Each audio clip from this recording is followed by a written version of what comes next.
this should have never happened. This is a very sad, this is going to go down in the history books. This is a very sad moment because that should have been stopped. That should have never started. And if it did start, it should have stopped the first week, not 3 years later. Okay? Je vais répondre sur l'OMI, juste, je pense que plusieurs questions de vous et de votre collègue qui ont été posées en français et qui rejoignent les questions posées par les collègues américains. D'abord, cette discussion est utile et construire la paix est une nécessité. La deuxième chose, c'est qu'il y a aujourd'hui une capacité de dissuasion qui est restaurée et que c'est ce que veut dire le président Trump quand il dit il n'y aura plus de problème. Je pense que la force du réengagement américain aujourd'hui, c'est en quelque sorte l'incertitude aussi pour le président Poutine. Et donc il y a une capacité de dissuasion qui est là, qui permet de sceller d'abord sans doute une trêve, la capacité à vérifier que cette trêve est respectée, et ensuite un accord de paix qui permettra de reconstruire l'Ukraine, mais de lui apporter aussi les garanties de sécurité. Dans le cadre de ces garanties de sécurité, nous pensons que nous avons notre rôle à jouer. Et donc, on verra à ce moment-là de la discussion, je ne veux pas la préempter, ce qui est nécessaire pour que l'Ukraine puisse rester un pays souverain. Et d'ailleurs, dans les discussions entre l'Ukraine et les États-Unis d'Amérique, il y a cette question d'une souveraineté ukrainienne qui est respectée. Et donc, nous, ce que nous avons préparé en particulier avec nos partenaires britanniques, dans le cadre d'un travail très étroit qu'on a mené ces dernières semaines, et partagé avec tous les pays européens et alliés qui sont prêts à s'y joindre, c'est l'idée de dire on est prêt à apporter ces garanties de sécurité. Les conditions, elles doivent en être définies. Par l'envoi de troupes ? Elles doivent être définies par l'accord. Ça peut aller jusqu'à l'envoi, comme l'a dit le président, de troupes qui iront observer que la paix est bien respectée, qui iront se positionner, pas sur la ligne de front, pas pour justement, en quelque sorte, être dans le conflit, mais marquer une présence comme une garantie. Il y a d'autres moyens de soutenir qui peuvent être des soutiens accrus et capacitaires à l'armée, des structures nouvelles.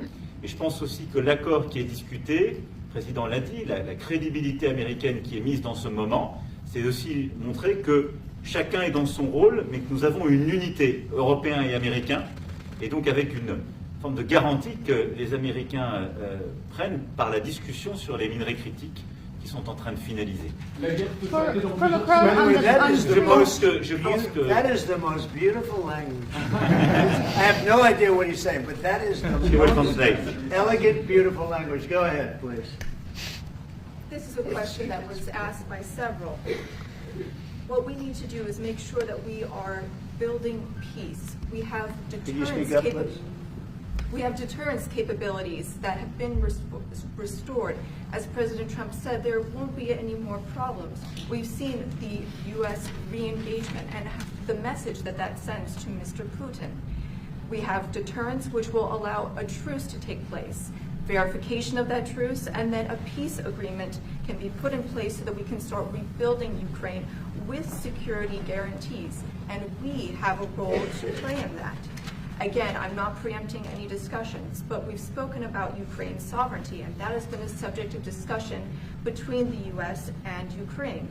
We have also been working closely with our British partners this week. We've shared this information with other European countries, and we are ready and willing to provide those security guarantees, which could perhaps include troops, but they would be there to maintain peace. They would not be along the front lines. They would not be part of any conflict. They would be there to ensure that the peace is respected. Our assistance may include other capacity building, perhaps for the military. We see U.S. credibility here. We each have our role to play, but it will be done in a united fashion. Mr. President, do you think that Ukraine should give up a part of its territory? Well, we're going to see. It's a negotiation that's just starting, and they've been fighting, and there's been a lot of land that's been taken. So we'll have to see how that works out. That's part of the negotiation. I will say there was great unity in that room today. We were via Skype or whatever, but it was great, tremendous unity today in that room with the other countries. Ukraine wants territories back. Can they take it back? What they lost in the past years? That's not an easy thing to do, is it? Right? It's not an easy. Just asking whether or not you can take back the land that they lost. And I say that, yeah, perhaps some of it, yeah, I hope so. But that's not an easy thing to do. But not everybody. Macron on the frozen It's Russian going to be asset. something we're talking about. Will you Mr. convince Macron, Vladimir on the Putin front- to accept the European troops as peacekeeper? What do you think? Yeah, he will accept that. He will accept I've it? asked him that question. You talked to him? I've asked him that question. Is Said France yes? going to lift the block on the Because 300 he's billion? not, look, if we do this deal, he's not looking for more war. He doesn't mind, but I've specifically asked him that question. He has no problem with it. Is France going to lift the block on the 300 billion in frozen Russian assets in Belgium? France has opposed unfreezing it to pay Ukraine and compensate the U.S. for its support. Is France going to lift its opposition to that? This is, we speak about frozen assets. We already used them to back precisely the loans negotiated at the G7. And it's part of the sanctions, so it will depend on the follow-up of the discussions. But clearly, we respect international law. It's just frozen assets now.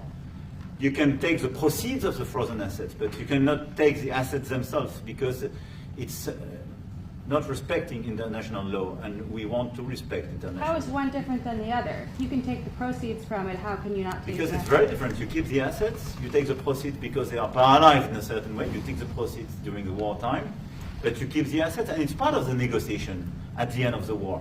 Because, this war costed all of us a lot of money. And this is the responsibility of Russia, because the aggressor is Russia. Should the U.S. be compensated? So at the end of the day, this frozen asset should be part of the negotiation, all in all. Will France support the U.S. being compensated?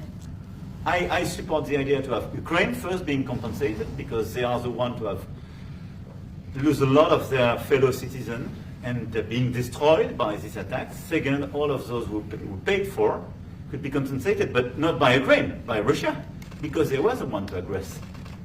Again, Mr. just so President, just so you understand, Europe is loaning the money to Ukraine. They get their money back. No, in fact, to be frank, we paid 60% of the total efforts, and it was through, like the US, loans, guarantee, grants, and we provided real money, to be clear. Yeah. We have 230 billion frozen assets in Europe, Russian assets, but this is not as a collateral of a loan, because this is not our belonging. So they are frozen. If at the end of the day, in the negotiation we will have with Russia, they're ready to give it to us, super. It will be loan at the end of the day, and Russia will have paid for that. If you This is my believe wish. that, it's okay with me. Mr. President. They get their money back, we don't, and now we do. But, that's We will only find fair. positive. Mr. President, should be more money. Russia should be the one that pays everybody back. Are they the aggressors? Well, we're negotiating everything, and everything's on the table, and we'll see if we can get some land back, and we'll see about a lot of different things. And we're going to be making a little speech and say a few words in a little while. We're going to have another meeting, a luncheon meeting, and we'll see you in about 2 hours. Okay? Thank you very much, everybody. Thank you, Fred. Thank you, Fred. Moving out. Let's go. Let's go. Moving out here. Thank you very much. Thank you.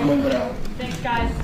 All right, headed out this door right here, right here. We're moving out. Thank you, sir. It's good to see you.